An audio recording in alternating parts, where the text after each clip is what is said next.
Luciana Gatti, bem-vinda de volta ao Brasil. Bom dia, bom dia, bom dia. Mauro, cheguei ontem. Ontem? Ah, ontem, achei que era assim. Ontem.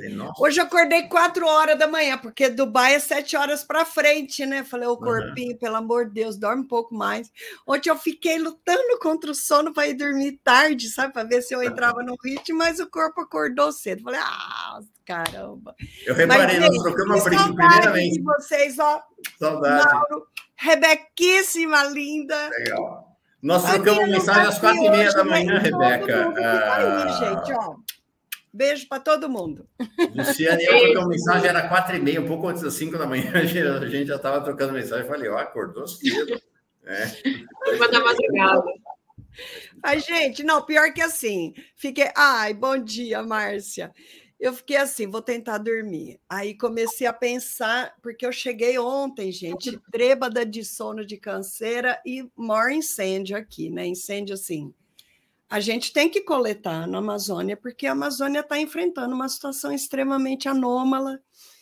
E recebemos um dinheiro, acabou o projeto temático da FAPESP, recebemos um dinheiro através da Organização Mundial de Meteorologia, que conseguiu com o Quadrature Climate Fund. Mas o dinheiro atrasou, burocracia no INPE. Nossa, demorou 5 meses de burocracia no INPE. Um dinheiro ganho, que estava lá esperando.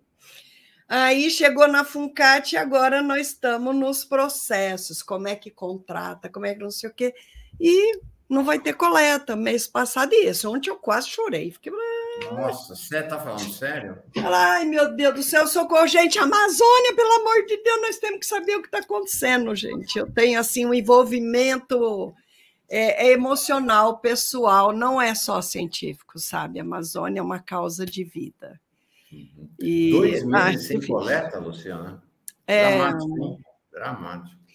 Mês passado, a gente teve coleta só em 2 locais, uma em cada local, ao invés de 8, foram só 2, porque são 4 locais, 2 por local. E aí, agora, esse mês, vai ser só um, do resto, dinheirinho, assim, nossa, que sobrou, e... difícil. Difícil. Você sabe como eu me sinto? Você sabe aquele peixe que está na beira da água, o negócio baixou o nível, e ele fica assim, gente, sabe? Ele fica sofrendo ali naquele pouquinho de água. É assim que eu me sinto. A gente luta em todos os aspectos. A gente sofre vendo a gente caminhar para um colapso climático, vendo que a gente faz o oposto do que a gente deveria estar fazendo, e sofre para arrumar dinheiro, e sofre para conseguir que o Instituto aprove, sofre para... Essa é uma máquina de burocracia para a gente não trabalhar, que vocês não acreditam. Essa coisa de vamos evitar a corrupção. E aí tem leis, procedimentos, regulamentação, só dificulta a vida dos honestos, porque a corrupção continua lá. E a gente vai sendo amarrado de trabalhar. Então, assim, parece que o sistema quer que você não trabalhe. Então, os apaixonados sofrem. Fiquei filosófica, hein? Não, foi impressionante. Realmente não é. Tem tudo a ver com o Paulo Clias, né? Falando aqui exatamente isso, né? Como isso é intencional, né? Como lá, o pessoal lá da Fazenda segurou, soltou, liberou o que tinha de grana para os ministérios, secretarias, na metade de dezembro. Aí é isso que você falou, para gastar dinheiro é uma super burocracia, não consegue gastar. Aí o pessoal da Fazenda fica feliz. Aí se finge que o dinheiro foi colocado à disposição e que foi o pessoal que não gastou. Exatamente. Ainda sai com forma de incompetente, né? É planejado. Luciana, faz um balanço aí da sua participação lá na COP. Você fez várias conferências, palestras, muitas conversas, muitas entrevistas. Olha, o que eu vou dizer tem a ver com uma frase que a Sônia Guajajara me disse, que ficou assim ecoando na minha cabeça. Não é só a frase, a maneira como ela disse, sabe? Eu perguntei para ela, Sônia, você está gostando dessa COP? né? O que você está achando? E ela, tá maravilhoso! Nossa, tá excelente! E eu em clima de velório. E ela numa euforia, numa celebração genuína. Aquilo me impactou, sabe? E aí eu comecei a meditar, né? O que tem por trás de toda essa comemoração dela? Aí eu fiquei pensando, para os povos indígenas, nossa, eles têm uma proatividade, né? Sabe, é aquela coisa de sim, todo mundo chama, eles participam de um monte de eventos, eles têm um protagonismo, essa é a palavra que não vinha, um protagonismo impressionante, né? Eu encontrei a Tissai Suruí, eu mandei para o Mauro a foto, né? E foi no mesmo dia, eu encontrei a Tissai, daqui a pouco chega a Soninha Guajajara, olha que fofo, né? Gente, é um barato, parece que você está naquele mundo que o pessoal que vive na TV, que você vê de longe, está todo mundo ali, sabe? E aí, ela estava contando, ela saiu revoltada de uma sessão da Alemanha, né? Aonde eles disseram que os indígenas tinham que se corrigir a respeito do que eles falaram contra o genocídio, né? Eles falam genocídio, a posição deles em relação, né, ao direito de defesa de Israel. Uhum.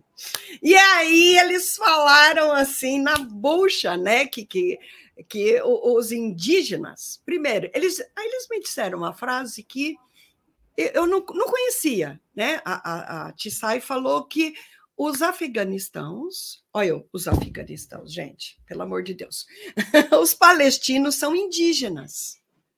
Você conhecia isso? Já ouviu falar? Não. Para mim também foi uma surpresa, ela falou. Eles são indígenas, como nós vamos ser a favor do extermínio de um povo? Né? E sabe o que eles fizeram? Eles reforçaram a posição e se retiraram da sessão. Levantaram e saíram da sessão. Foi assim, chocante. Mas olha, então tá. Então, deixa eu dizer... Bom, por sinal, deixa eu só te contar. Você falou da Sônia Guajajara e da Tchai, né? Tá certo? Eu falo Tissai, talvez eu esteja errada. Tissai Suruía, como eu pronuncio, não sei se está errado. Sim. Outra que esteve com você lá na COP. Amanhã vai estar aqui a deputada federal Célia Chacriabá, né? A presença indígena na COP. Vai ser bem legal. Sim, eu participei de uma consulta pública. Sabe aqueles... Não é consulta pública. Uhum. Aqueles eventos que acontecem no Congresso Nacional, como é que chama? Audiência pública. Audiência pública. Né, que ela organizou antes da COP, foi bem legal. Então, olha só, Mauro, é esquisito. Parece que tem duas COPs, né? Mauro e Rebeca, e todo mundo. Você me perguntou sobre a COP. Então, assim, parece que são duas COPs. Aquela COP, onde se vai decidir o futuro da humanidade, a gente não entra e a gente nem vê, tá? Vocês sabem mais dela do que a gente que está lá. Uhum. A gente está andando quilômetros por dia entre os 90 prédios. Gente, aquilo é gigante. E você fica andando de uma... Olha, e o dia inteiro em 90 prédios. Tem sessões o dia inteiro, cada prédio. São inúmeros países, organizações. Aí ficava o Brasil no B3, que são vários prédios. E o consórcio dos governadores da Amazônia, lá no final, no B7. É o extremo oposto. Então, aí você vai andando, aquele sol danado, você vai atrás de uma sessão, vai atrás de outra, pouca água. Os banheiros é um por rua. Gente, um por rua. Não tem banheiro nos prédios. Um por rua.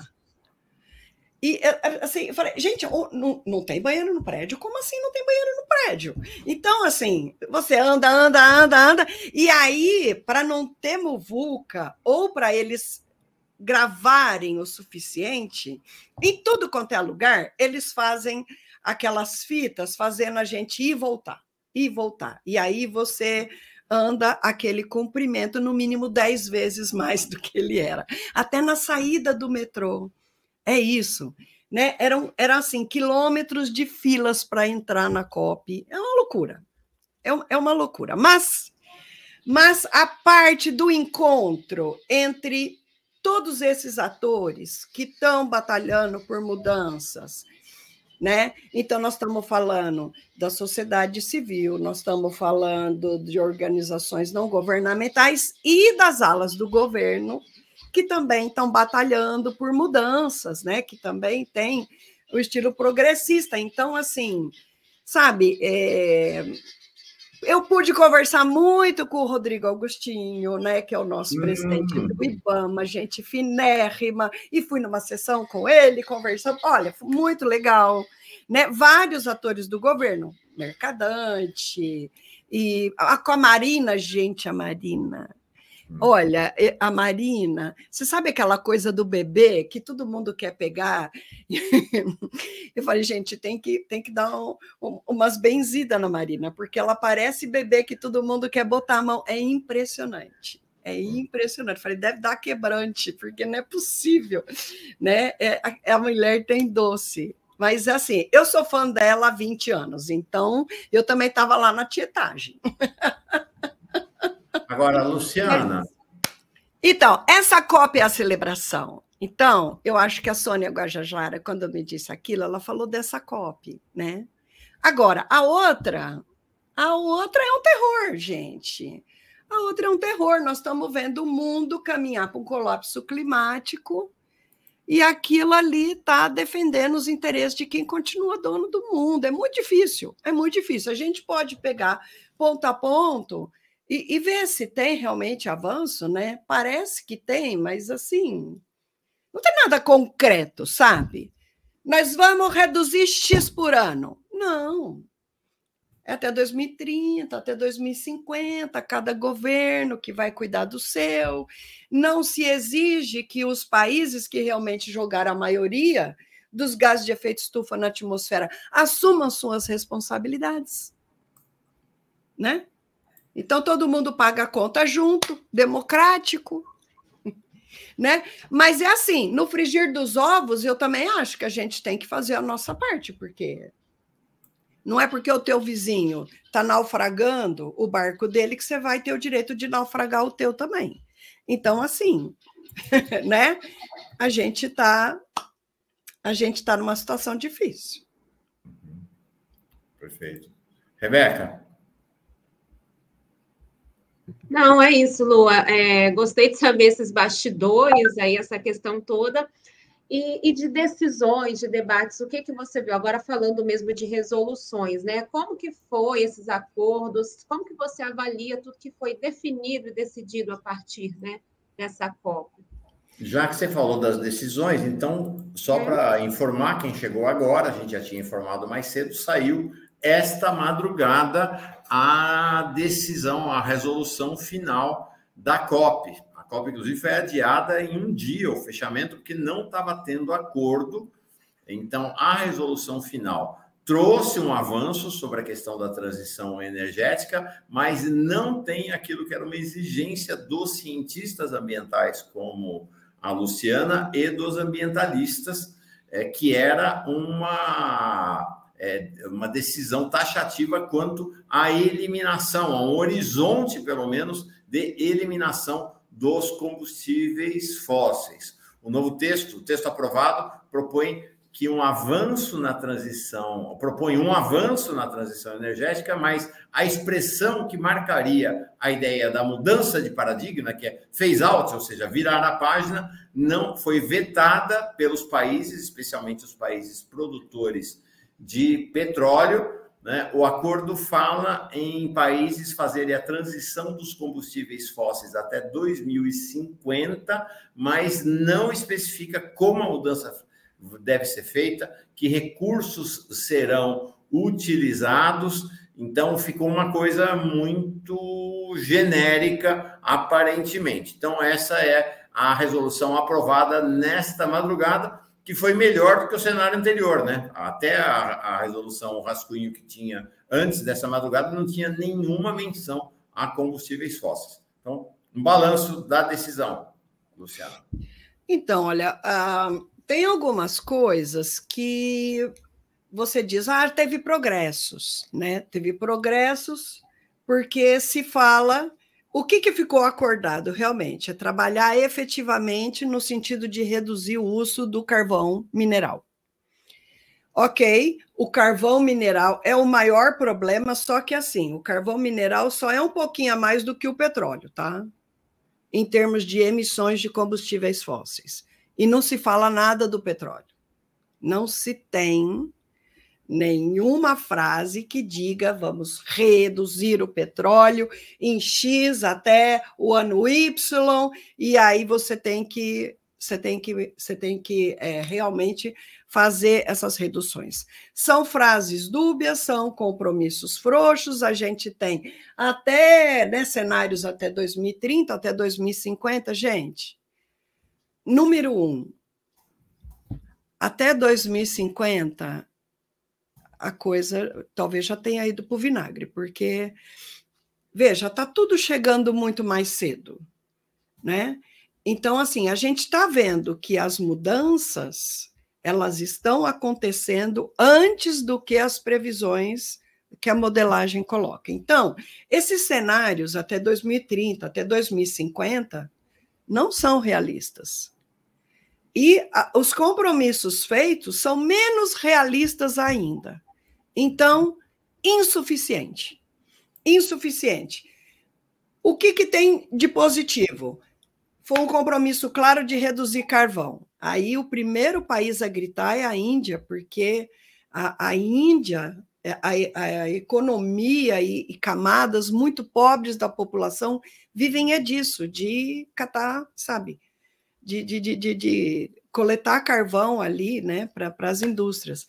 Então, assim, eles dizem que vai gerar um problema social gigantesco na Índia e tal, mas, olha, o Brasil tem exploração de carvão mineral, Santa Catarina, principalmente, e a gente subsidia. E acabaram, se não me engano, de renovar, ou está em discussão a renovação por mais 20 anos, um trem assim. Governo Lula, tá? Governo Lula. Em relação ao petróleo. Em relação ao petróleo, gente, olha, o problema é o seguinte, 89% dos gases de efeito estufa que estão na atmosfera são colocados lá pelos combustíveis fósseis. Então, assim, não adianta a gente não fazer um compromisso claro de reduzir, e reduzir, assim, fortemente o uso dos combustíveis fósseis, né? Aí fala em transição energética. O que é a tal da transição energética? Quando o povo está aí, olha, isso começou no governo Bolsonaro e continua no governo Lula. Construção de termoelétricas a gás metano fóssil, que tem o apelido fofinho de gás natural. E continua. E elas estão se expandindo. Por quê? Porque isso é carimbado como transição energética.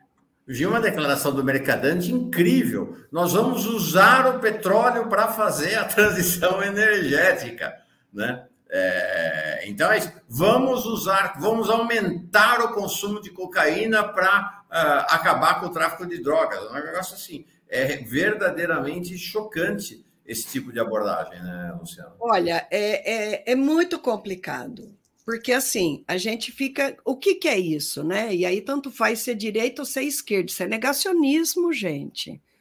O governo Lula fala que a Petrobras, né, vai continuar explorando petróleo porque não tem como, a humanidade vai precisar de petróleo e nós seremos os últimos a produzir petróleo no mundo, e isso vai gerar, né? E como é que é? Isso vai gerar ganho para a população pobre, renda e não sei o quê, a gente com isso vai custear melhoria de vida. Não, a gente vai custear a morte. A gente vai custear a aceleração das mudanças climáticas. Isso é negacionismo de esquerda. Não tem como. O problema maior é usar combustíveis fósseis como fonte de energia.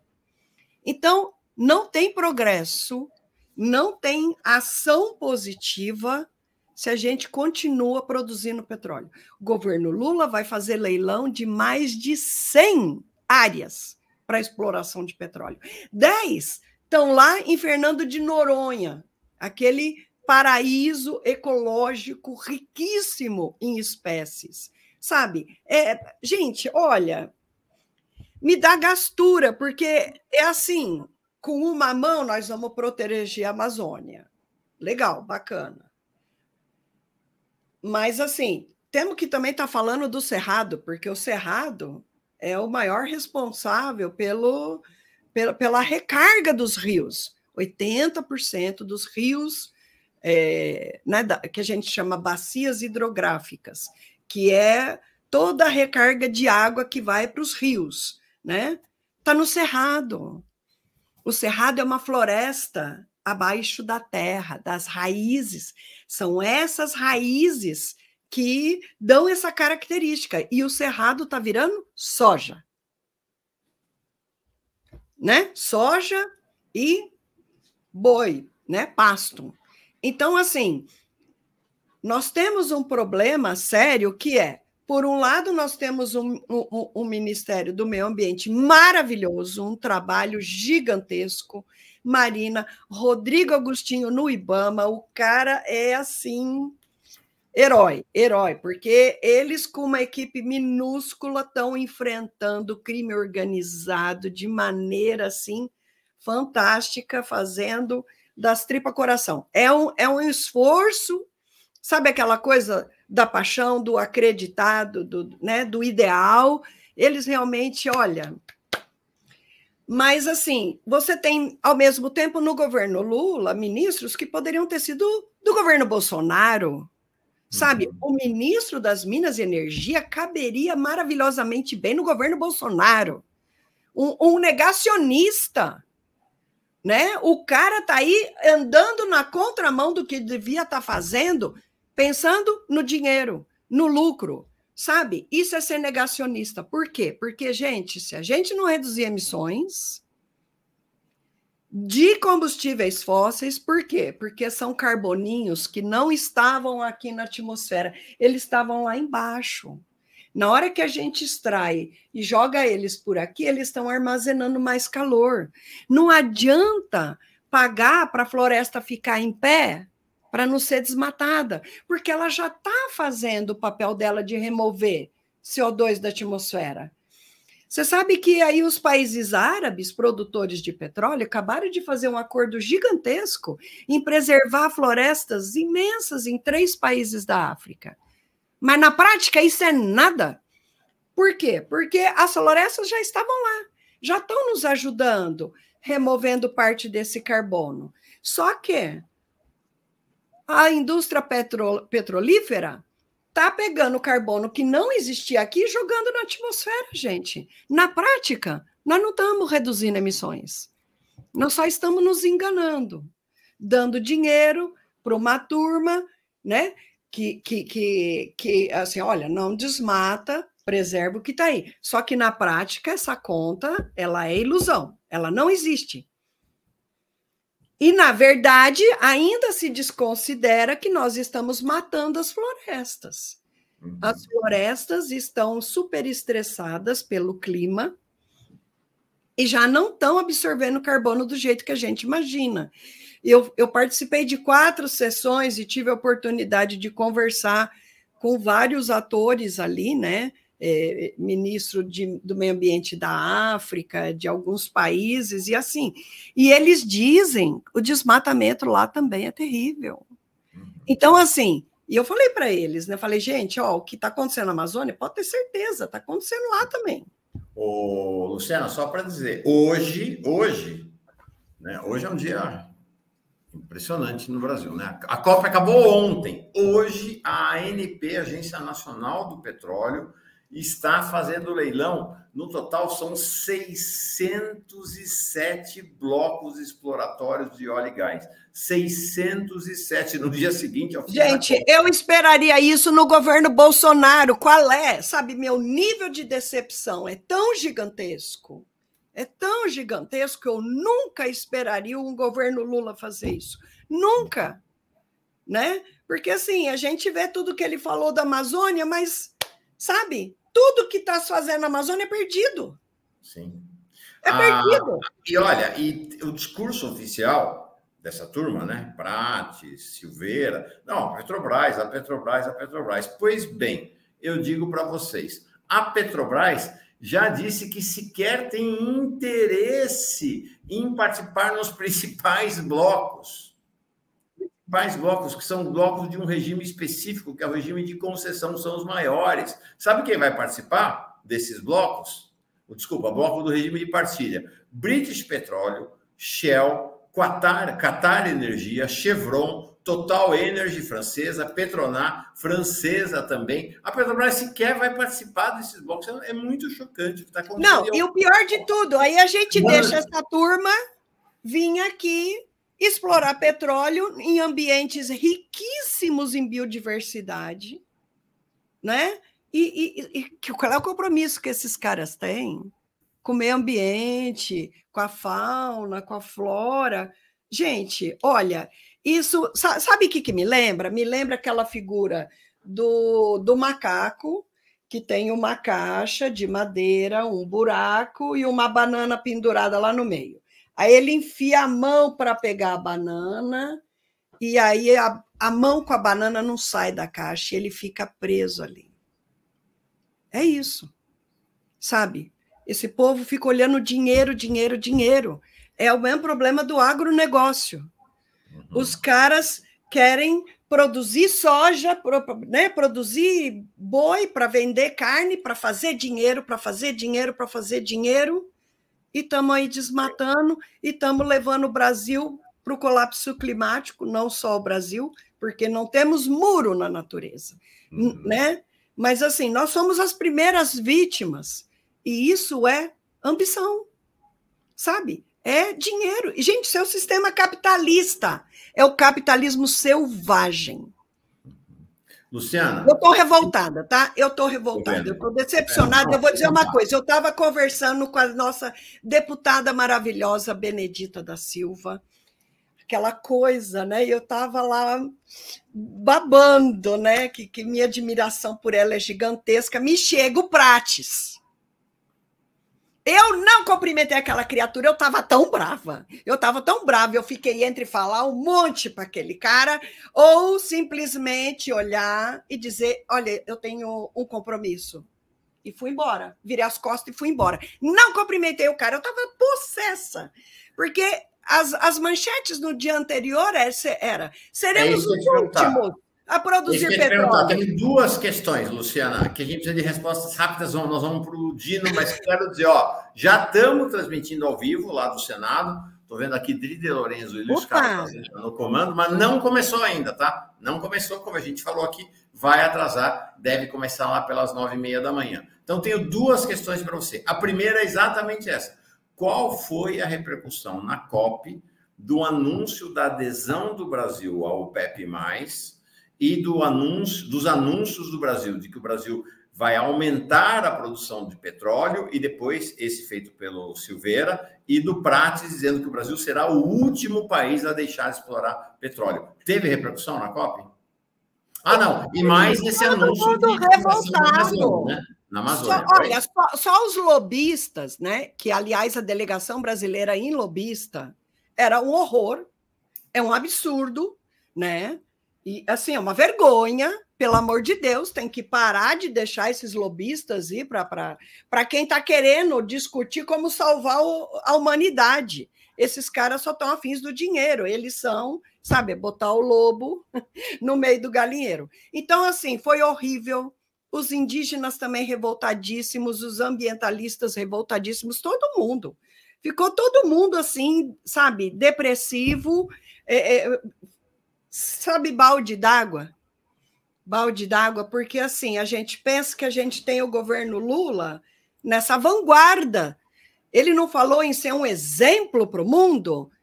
Na hora que ele faz isso, se até o Brasil fala em continuar produzindo petróleo, gente, sabe, e faz investimento em produzir petróleo e ainda aumenta a produção, dá para a gente cobrar alguma coisa de algum outro país? Dá para cobrar? Perdemos completamente a moral. sabe? Perdemos. Assim, o que a gente está fazendo no meio ambiente, mais especificamente na Amazônia, a gente perde de braçada com esse monte de emissão de combustíveis fósseis. Não se compensa. Não se compensa. Então, assim, decepção terrível. E para encerrar, qual é o cenário? Você me mandou 2 tabelas aqui. Qual é o cenário deste momento Então, do mundo? Coloca a penúltima. Olha aí. Dá vontade de chegar para os governantes e dar uma aulinha, sabe? Olha aí, olha a temperatura dos oceanos. Essa é a média da temperatura dos oceanos. Eu sempre que venho eu mostro isso. Gente, olha isso não está reduzindo, isso daqui está lá em cima. A ciência não tem condição de dizer, de afirmar que isso já não é o início do colapso. Pega a próxima, Mauro. Vamos, a próxima está aqui. A próxima é o mapa de anomalia, é a distribuição o que está mais quente do que antes e o que está mais frio. Vermelho é o que está mais quente. Não sei se vocês se lembram, mas eu tinha falado muito que a seca na Amazônia era produto de 3 coisas: do El Niño, que está aí nessa linha do Equador, no Oceano Pacífico, mas também era as altas temperaturas do Oceano Atlântico Norte, do Equador para cima. Vocês estão vendo que agora o Atlântico Sul também está mais quente? Olha lá na borda da África como é que está. Não tinha reparado. Não tinha, cara, não tinha. Isso não aconteceu tava, né, tem uns 10 dias.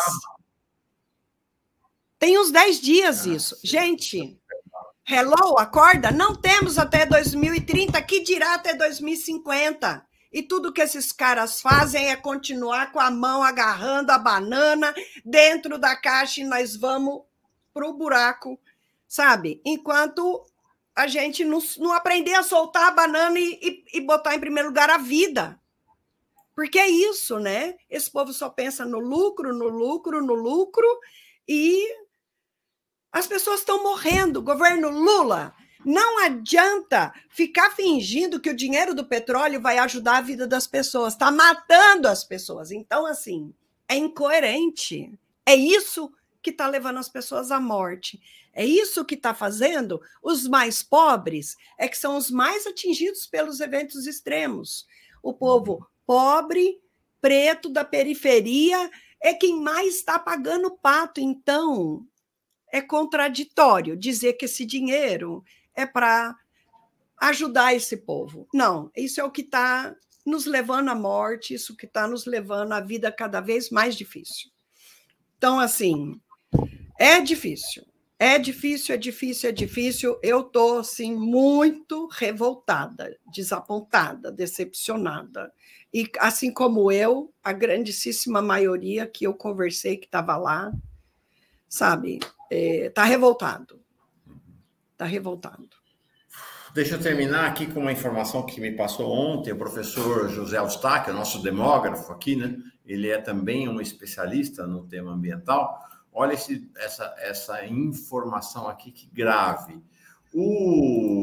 Esse vulcão Mauna Loa, lá no Havaí, tem um posto de observação há anos já da concentração de CO2, de dióxido de carbono na atmosfera. Tem 60 anos já esse observatório, Mauro. Então, veja, que está aqui, ó. Ah, não, acho que 70 anos, Mauro.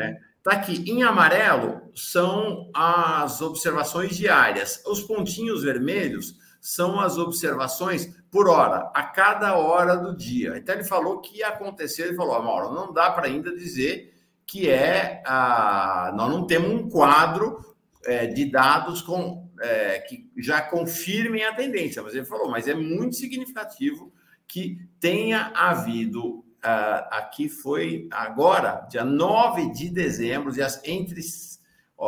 começa aqui, deixa eu puxar aqui, entre 20 de novembro e 9 de dezembro, você começa a ter escapada média. Você começa a escapar da média, né? A concentração chegou a 434 ppm No dia 13, deixa eu me ver aqui, no dia 9 de dezembro, chegou a 444 ppm.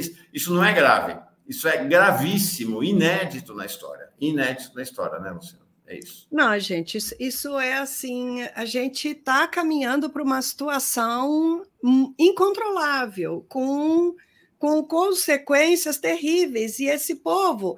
Então, assim, o termo negacionismo de esquerda é muito correto, sabe? Porque é negacionista, esses caras falarem que a gente pode usar o petróleo e ficar arrumando desculpinha, porque não vai ser possível não usar petróleo, então a gente vai usar o petróleo para o bem.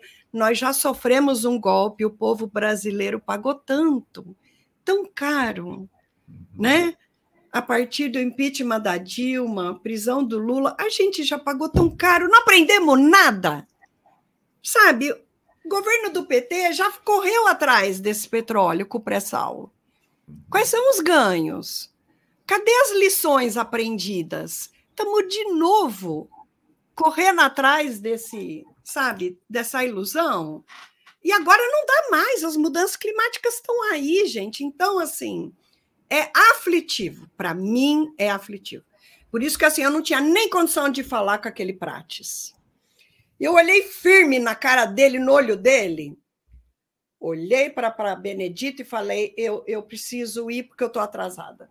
Virei as costas e fui embora. Não teve oi, não teve prazer, não teve nada. Só olhei firme para o cara, com uma cara de maus sentimentos, e fui embora, pisando firme, gente. Eu estava tão revoltada. Olha, eu não tinha nem condição de ter uma conversa com ele, sabe? Porque, assim, negacionista, qual é? Sabe, você tá igual os fascistas aí, que só querem ver lucro, ver lucro, ver lucro. Qual a diferença? Nesse aspecto, tá igual. Por isso que eu digo, o ministro das Minas e Energia teria dado um ótimo ministro do governo Bolsonaro. É isso aí. Luciana Gatti, está aí, uma das maiores cientistas climáticas do país. A gente tem o privilégio de desfrutar da presença dela aqui, né, Rebeca? Muito obrigado, viu? Muito obrigado. O privilégio é meu, gente. O privilégio é meu, porque, olha, imagina o tanto que eu me angustio de assistir a gente caminhando na direção errada e, sabe, e indo para uma situação de cada vez menos esperança. Gente, é de uma aflição. Então, poder falar, poder compartilhar o que a gente sabe é tão importante. Obrigada, tá? Obrigado a você, Luciana. Obrigada a você, Luciana. Obrigada por estar à frente dessa defesa, por estar à frente dessa pauta, fazendo esse trabalho que às vezes a gente não consegue daqui, né? Mas você está à frente, a gente sente o amor que você tem por esse trabalho e seu choro é muito válido para a gente. A gente se distrai no dia a dia, sabe? É que nem aquele filme, Não Olhe para Cima. Sabe, o cometa está vindo, a gente vai morrer, e aí você finge que ele não está vindo e se diverte, né? E olha para o outro lado, é isso. Mas quem está monitorando o cometa cada vez mais perto tem uma aflição, porque você fica sentindo a dor de toda a tragédia que vai acontecer. Isso aí. Tua emoção é a nossa emoção, viu, Luciana? Estamos juntos. Tá, desculpa, gente, mas assim... Não se desculpe, por favor. E para mim tem um impacto muito grande. Gente, eu adoro o Lula. Eu escuto o Lula falar, eu me emociono as lágrimas, mas ele está errando tão redondamente, sabe? Nesse aspecto, né? Está errando completamente, completamente. Um beijo, querida. Um beijo. Beijo.